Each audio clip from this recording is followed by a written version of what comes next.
Hey folks, Wally DM here, and today we're going to take a look at puzzle and trap rooms that you can find in Waterdeep Dragon Heist. Now these three rooms are adjoined and they are in the Vault of Dragons, more specifically the Hall of Moradin. Now if you intend to play Waterdeep Dragon Heist and have not done so yet, be warned for spoilers ahead. Now you don't need to be playing Dragon Heist in order to use these rooms. If you're going to be homebrewing some type of Dwarven ruins or Dwarven temple adventure, then I think that these rooms would work seamlessly. So let's go ahead and dig in. We've got three different rooms to cover. These are going to be a lot of fun. I really enjoyed them when I ran Dragon Heist, and I hope that you enjoy them as well. So today we're going to take a look at the Hall of Moradin. Hey folks, if you're enjoying the content on this channel, don't forget to hit that subscribe button. Be sure to click the link below to check out my new Kickstarter page where Dungeon Dad, Mr. Tarask, and myself are going to be putting together a book of monster encounters. It's going to be fantastic.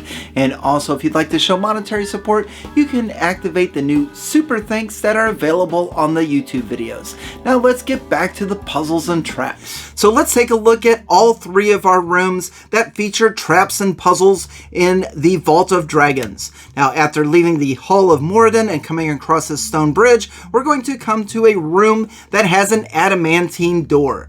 Now, this adamantine door has an arcane lock spell cast on it, but if our dwarf is the one that's actually in the front and tries to open it, it will open with no problem whatsoever for a dwarf. But anyone other than a dwarf, the door is not going to open. Now there are a few different ways that you can open this, such as a strength athletics check, DC 21, that will do just fine, or perhaps some type of magic like a knock spell.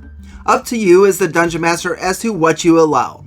But once our characters are inside, the first thing that they're going to notice is that the north, the east, and the south wall all have frescoes or murals that depict Dwarven blacksmiths. The second thing that they're going to notice that there is an iron anvil in the middle of this room, and it's sitting on top of a stone block in the middle of the floor. Now all of the frescoes on the walls are covered with dust, as is the anvil and the stone block, in addition to cobwebs.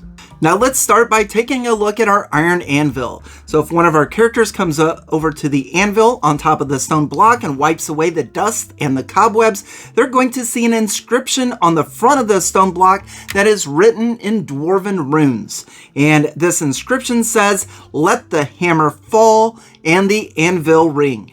Now, if our characters were to investigate these frescoes, let's say our druid is over here taking a look at the anvil, and our fighter comes over to take a look at the fresco on the wall, we're going to allow them to make a DC 10 wisdom perception check, and on a success, they're going to notice that the stone hammer on one of the frescoes looks as if it can be removed. Now, if they do remove the hammer, it is going to leave an indentation in the wall, and etched onto the side of the hammer that was facing inside the wall is the following in Dwarvish runes: "Let hearts be lifted and battles won." Now, the only way that they're going to see this phrase again is if they take the hammer out of the fresco. So in this room we have two things that are inscribed with Dwarvish runes. The first is a hammer that says, "Let hearts be lifted and battles won." And the second is the anvil that says, "Let the hammer fall and the anvil ring." So with this information, do you know how to solve the puzzle? I'll give you a second if you'd like to figure it out. Did you get it? Great. Let's go over the answer. Now this one is quite simple. All we need to do is take the hammer and smash it onto the anvil, letting the anvil ring.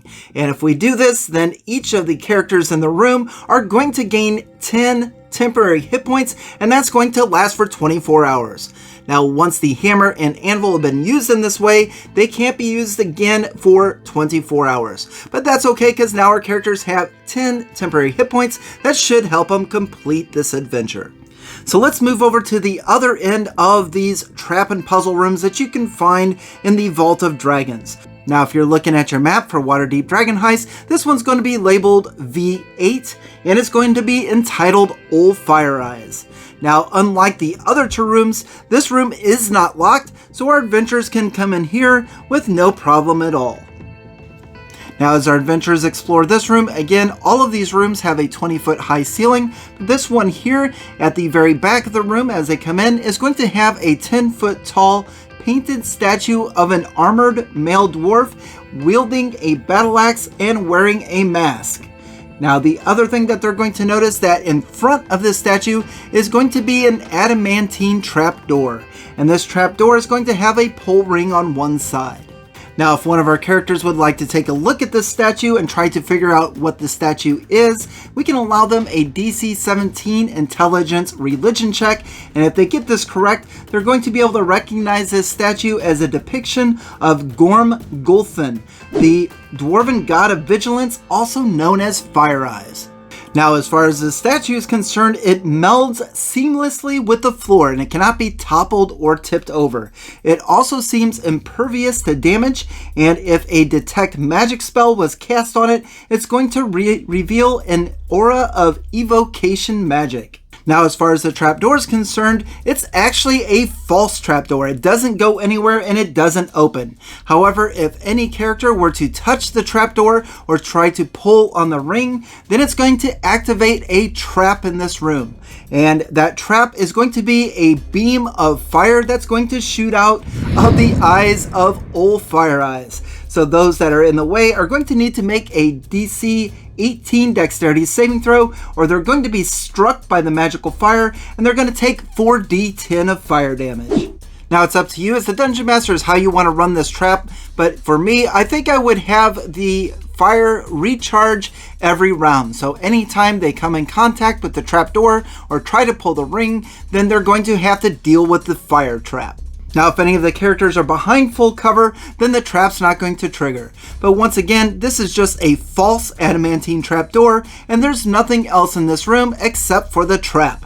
So with that being said, let's move over to our final room and take a look at our next puzzle. Now that we've explored both of the outer rooms, it's time to take a look at the room that is in the middle. And this one can be found on your map as area V7, and it's going to be entitled Dumathoin's Secret. And very similar to our room with the anvil, this is going to be an adamantine door that has an arcane lock cast on it. So the only way that they're going to be able to get in is they're going to need to make a DC 21 strength athletics check, or perhaps some type of magical spell like a knock spell or a magical item like a chime of opening. And of course, if you have a dwarf in the party or someone disguised as a dwarf, they're going to be able to open this door with no problem at all. So now that we have our door open, let's take a look at our final puzzle room. Now that our characters are in this room, once again we have 20-foot high ceilings, and adorning this room are 4 different rusty suits of plate mail without the helmet. Now these are all dwarven side, and there's one in each corner of the room, and they are covered with dust and cobwebs. The second thing the characters are going to notice is that on the far wall is going to be another block of Dwarven runes. And this inscription, written in Dwarvish runes, reads as follows: "A secret never before told will part Dumathoin's lips." Now, as far as our characters are concerned, they can investigate these runes and try to recall information on Dumathoin, so we can allow them an intelligence religion check, DC 14, and on a success, they're going to be able to tell that that is the Dwarven god of secrets. And any dwarf character, such as our dwarf here, would automatically know that. So that's it for the puzzle room. A lot of it's going to weigh heavily on the Dwarven runes that state a secret never before told will part Dumathoin's lips. So with this information, do you know how to solve the puzzle? I'll give you a second if you'd like to figure it out. Did you get it? Great. Let's go over the answer. So the engraving on this wall is actually a clue that this room holds a secret.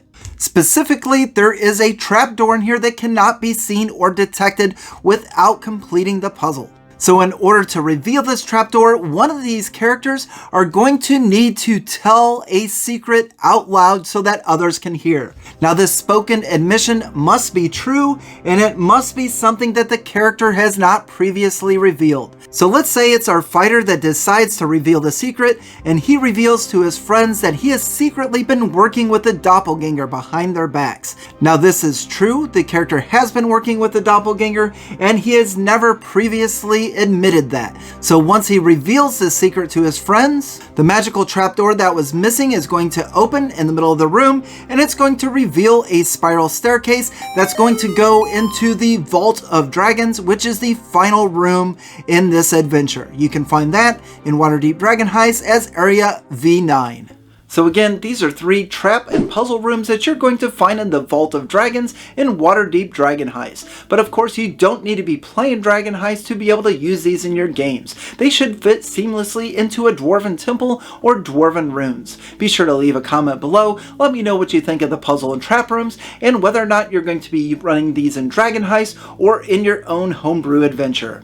Also, if you'd like to see more Waterdeep Dragon Heist type guides or walkthroughs, then let me know in the comments and I'll see what I can do. So that's all I have for you today. What did you think of these dwarvish puzzles and traps made by Wizards of the Coast? Are these something that you would use in your game? And if so, what would you do differently? Be sure to leave a comment below and let me know what you're thinking. Thank you very much for watching, and on to the next.